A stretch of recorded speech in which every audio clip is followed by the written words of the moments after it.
Fayemi to please come to the podium and present the view of the Nigerian governors on this bill.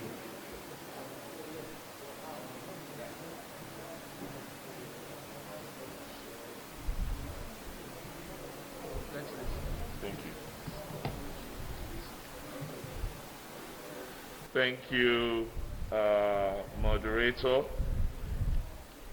Let me start by thanking the chairman of the House Committee on Health, Honorable Yusuf Tanko Sununu, for the invitation to this public hearing.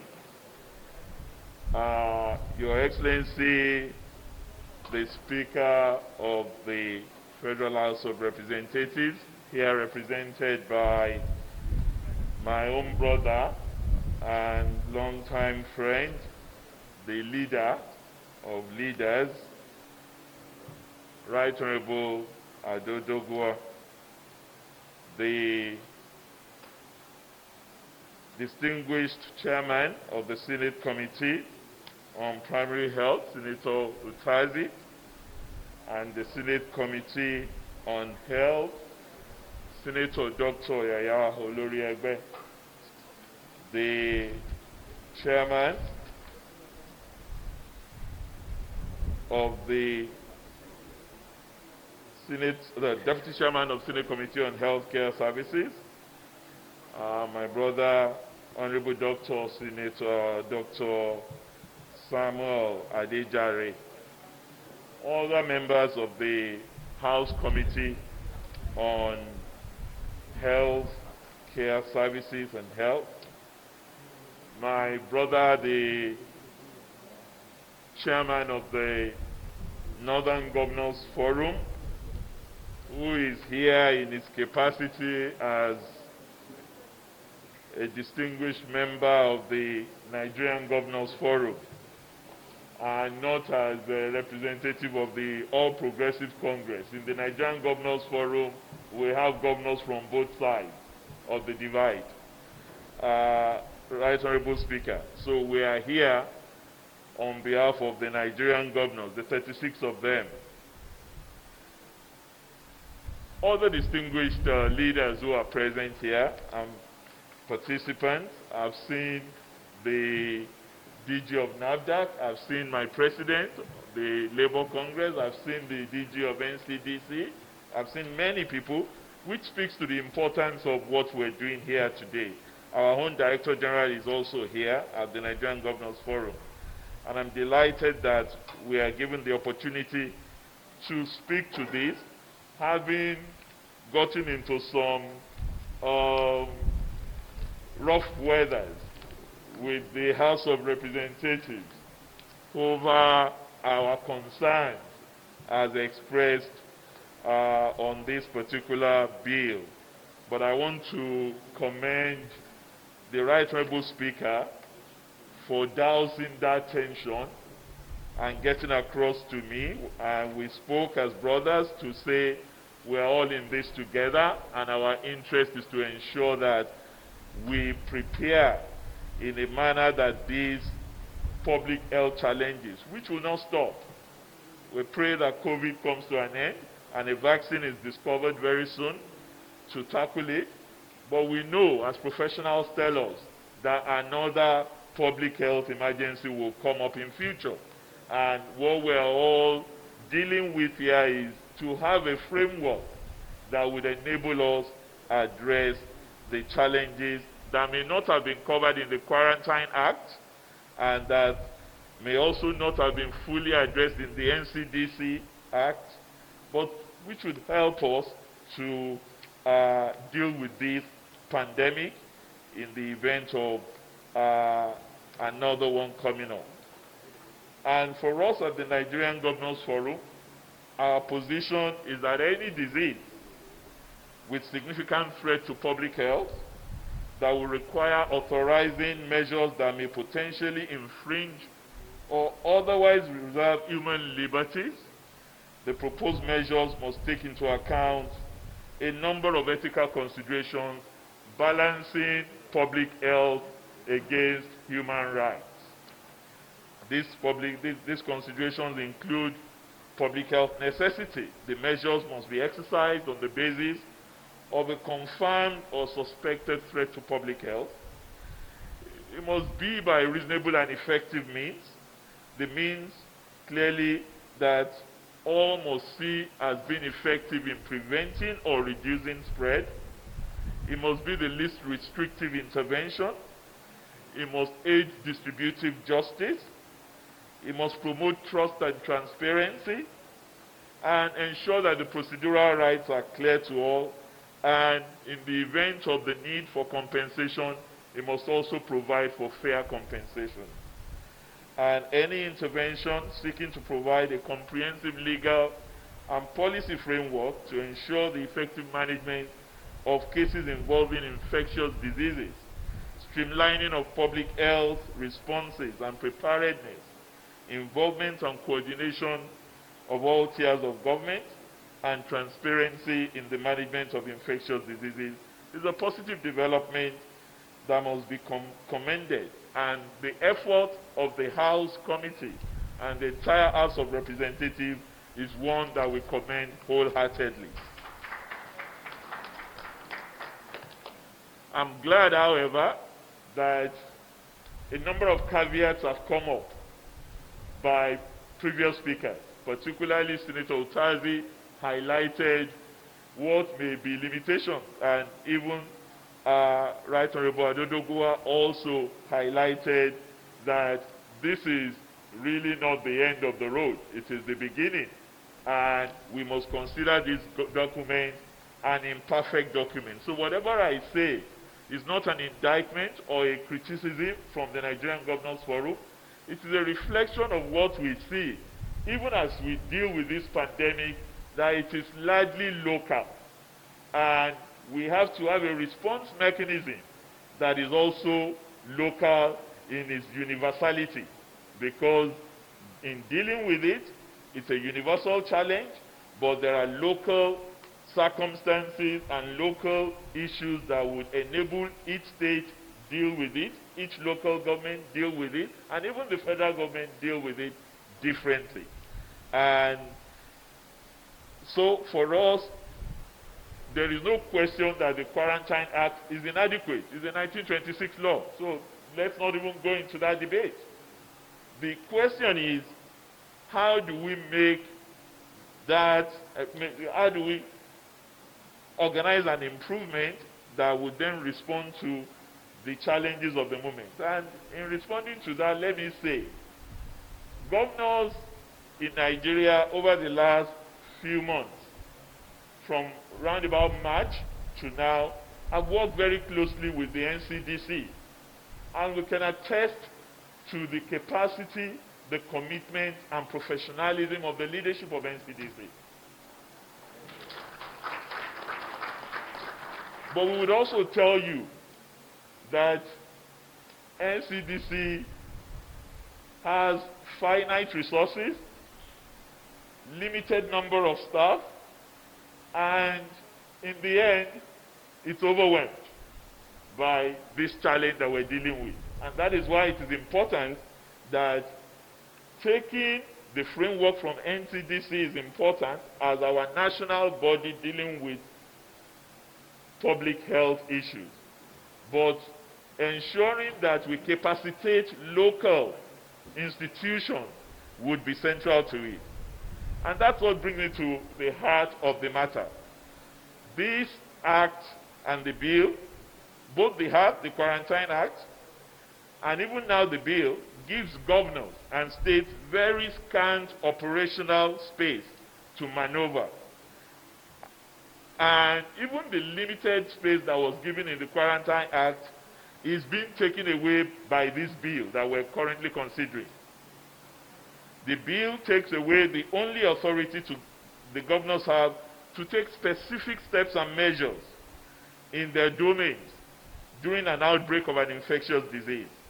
A situation where state governors do not have any power to make regulations in their states in the event of an outbreak of an infectious disease, or to declare any part of the state an infectious area is not only inimical to the country's federalism, but also a recipe for disaster which cannot be managed by NCDC.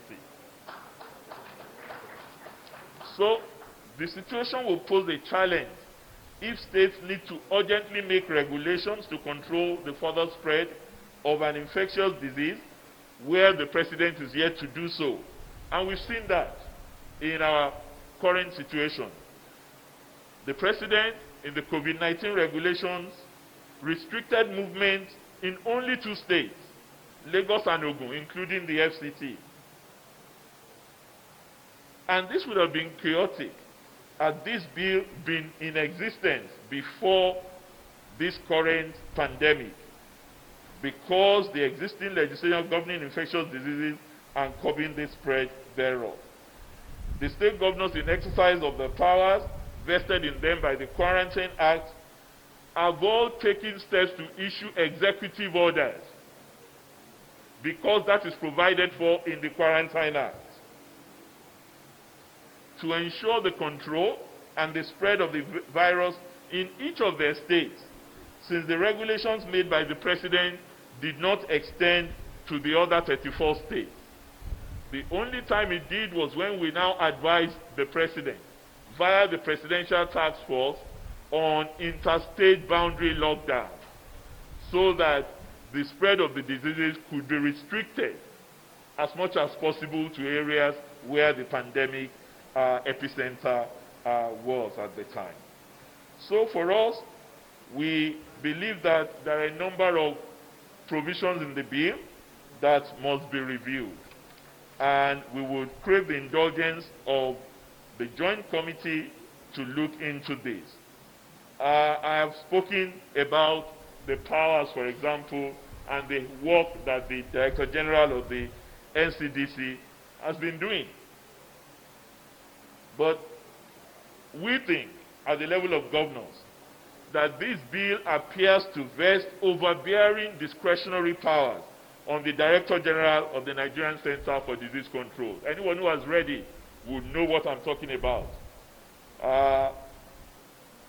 And that is without prejudice, as I said, to the role that the NCDC plays and the hard work of the current leadership.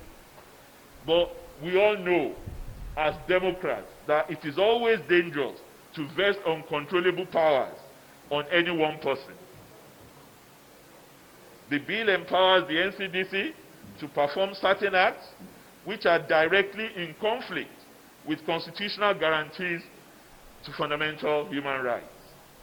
For instance, while Section 6 mandates the compulsory testing of persons on the mere suspicion of the Director General, Section 10(3) gives him express powers to use force to enter any premises without warrant. What is worse, the test in Section 6 will be at the expense of the person. So if you are forced to take a test, the individual is the one that must pay for the test, according to this bill, failing which he would be liable to stiff penalties. Section 15(3)(e) confers on the Director General of the NCDC the powers to authorize the destruction and disposal of any structure, goods, water supply, drainage, etc. Of course, I'm sure it is well-intentioned, but it is discretionary power that could be used without any restraint. Similarly, Section 47(1) confers discretionary power on the Director General to order any person to undergo vaccination or other prophylaxis. Under Section 70, the Director General or his agent cannot be sued even if his suspicions turn out to be unfounded. Again, Section 71 of the bill absolves the DG, any health officer he might have sent, any port health officer, any police officer, or any authorized person of any liability when acting in good faith and with reasonable care. We all now know what good faith and reasonable care means. We can all breathe, and we know that in another country, reasonable care could also, or reasonable force, could mean a force that eventually kills somebody. So I believe The Honorable House would need to pay attention to this, because the use of good faith and reasonable care is not only subjective, but ambiguous, with high potential for misuse. I can go on, but the important point to make, and we have submitted this memorandum to the Honorable House, is that this is a well-intentioned bill, and we believe that it could very well incorporate a number of other elements, and our recommendations are as follows. 1. Provisions along the lines of Section 8 of the Quarantine Act should be inserted in the bill to allow state governors and local government chairmen the power to declare a place to be an infectious area and to make regulations, so that that power does not just reside in the Director General of NCDC in Abuja. If the governor has a reasonable fear that an area deserves to be declared an infectious area, it should be possible for that governor in the state to do that without waiting for the concurrence or directive of the NCDC. It is the position of the NGF that powers beyond those granted by Section 8 of the Act should be conferred on the governor so as to strengthen the ability to act in this regard. State governments should be given powers to establish state centers for disease control and appoint directors to work with the NCDC as its subnational unit. Currently, we do work with NCDC. They're very connected effectively with states, but that is not legal. It's just administrative, and I think it's important for us to begin to do this in a legal manner without necessarily reinventing the wheel. The discretionary powers of the President and the Director General of the NCDC should be reviewed with the aim of spreading same among the authorities of the 3 tiers of government. This would ensure that everyone is adequately involved in the efforts to confront any outbreak of an infectious disease. 4. Provisions like Section 21(5) that are inconsistent with the Constitution should be expunged, and they are without more unlawful and cannot stand proper scrutiny. In any case, it is trite in law that the Constitution supersedes other regulations, and anything that is in conflict with it cannot stand. As we thank the Honorable Committee for this privilege to express our concerns and views on this matter, the Nigerian Governors Forum avails itself of the opportunity to renew to the Honorable Speaker and the House of Representatives the assurance of our highest consideration, and to also reassure you that we are constantly working with the NCDC and other experts in this area. We have a whole team in the Nigerian Governors Forum.